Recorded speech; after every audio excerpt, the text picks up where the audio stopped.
Omuyimbi Patrick Mulwana amanyiddwa ennyo nga Alien Skin akomezeddwawo mu kkooti e Makindye n'avunaanibwa ogw'okugezaako okukosa abasawo b'ensambya ku ddwaliro.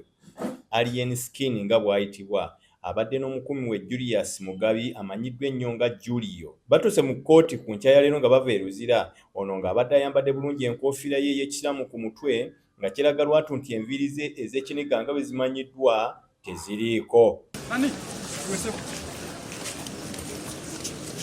Ono olusimbiddwa mu Kaguli mu kkooti mu maaso g'omulamuzi Esther Adikini n'avunaanibwa ogw'okukosa abasawo b'ensambya. Which was received by this court on Friday, and it had a photocopy of an additional statement. It is unfortunate that it is counsel for the accused who is submitting on this, and not the complainant nor the state. Kigambibwa nti nga 19 omwezi guno ogw'e11 bano bombi baalumba eddwaliro ly'ensambya ne bateeka abasawo ku nninga bannyonnyole ebifa ku nfa ya munnaabwe Joram Tumwesigye era okukakana nga babasisa ebitogi n'okubakolako effujjo, ekintu ekitaalabika bulungi.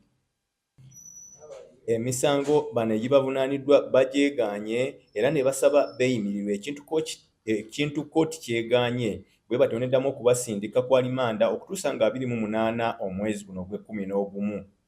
Abasawo abaakosebwa kuliko Zaidi Matovu, Alex Odong ne Anthony Munyanda. Alien Skin kinajjukirwa nti avunaanibwa emisango egyekuusa ku bubbi bw'essimu ekika kya iPhone 15 ng'eno ebalirirwamu obukadde 3. Alien Skin oluvannyuma atwaleddwa ku kabangali ka poliisi wakati mu lube okuva mu bawagizi bwe bo atyo n'azzibwayo e Luzira.